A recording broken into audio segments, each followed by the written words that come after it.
So I've taken an image from those two graphs and put them on one sheet so you can kind of look at them side by side. We see before the ball hit the can, that's a steeper slope. After the ball hit the can, the slope is less steep. And remember, slope is a way that we describe the steepness of a line. The more steep it is, the bigger the slope. Um, we can have positive slopes and negative slopes. In both cases, right now, we have a positive slope where the slope goes up and to the right. This one goes up and to the right, or the rise over run of the graph, rise over run of the graph.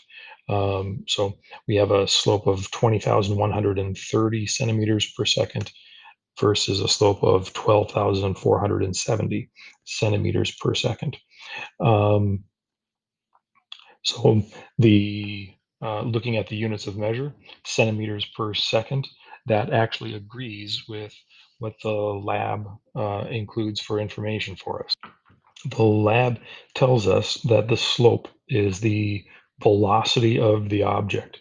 And if we see something that is centimeters, rise is position measured in centimeters, the run is time measured in seconds. So if we include the units of measure for a rise over run calculation, we get a value that has units of centimeters per second, which would be similar to meters per second or miles per hour in terms of meaning. So if we have a unit of measure that is miles per hour, that kind of feels like a speed, right? We see speed limit signs that talk about how fast we're going in miles per hour. Well, velocity is very similar to speed. There are some uh, definite differences, but velocity is how fast we're going and what direction we're going. Right now, if we just focus on the how fast, the slope of this line is 20,130 oop, centimeters per second. So that's the velocity or the how fast part of the ping pong ball before it hit the cannon. Afterwards, we have a slope of 12,470 centimeters per second. That's the velocity of the ping pong ball after it hit the can. So one of the questions that we're asked in the lab is it going faster before or after? And we want to be able to use our data and some explanations to answer this question. So we want to be able to use evidence, reasoning, and then make a claim. So this is going to be a brief section to discuss that. So evidence talks about looking at data, reasoning, why, claim, answer.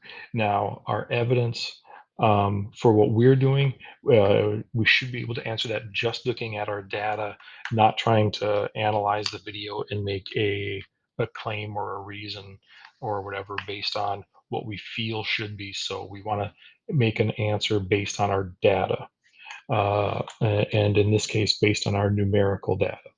So if we look at our numerical data for this evidence portion, our data is, or at least the data that I have, your data is going to, you will certainly have some different numbers. Your numbers won't be exactly these, and that's perfectly fine. That's part of data collection and analysis. So if we're looking at our evidence for our data, we can say, well, before the can was hit, the slope was 20,130. After the can was hit, the slope is 12,470. So the data or our evidence could end up being that the slope before is this, the slope after is that. The slope is steeper before it hit the can. The slope is smaller after it hit the can. That's our evidence. That's our data. Now we're going to try to work from our data towards an answer. So um, if we're going to go towards our reasoning or why we're an explanation of why we're coming up with this answer. Um, we want to work towards our answer. So if we want to go from our data to that, we need to kind of say, okay, well, what does the slope tell us, right? So in this reasoning section, we can discuss that, well, the slope of the line we were flat out told is the velocity. The slope of our line has units of centimeters per second, which is a speed or velocity type unit of measure. So if the slope before the ball hit the can is the velocity of the ball, and the velocity of the ball before they hit the can, or the slope before it hit the can, is 20,000 something, and the slope after it hit the can is 12,000 something, then our answer must be that the ball is moving faster before it hit the can. That's an answer that uses our data or evidence, um, that has an explanation or uses some reasoning. Reasoning is that the slope is our velocity. The slope is bigger here than it is over here. And so that supports, there's our answer. Um, that's the claim evidence reasoning, or the evidence and reasoning and claim portion of our answer. Some people will do this in other parts of the US in different orders. I like putting the claim towards the end because we need to discuss what our evidence is first, what our reasoning is, and then we just land onto our answer. If we start with our claim, sometimes we have to change our claim, and that's perfectly fine.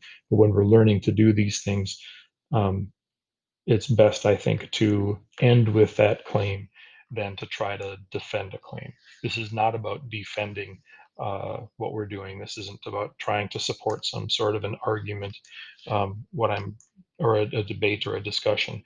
We're just right now trying to um, say, this is our data. This is why we're getting what we're doing, or this is how we go from our data to an answer, and that's our answer. In scientific communities, they certainly do debate things, but that's a different sort of thing than what we're doing here.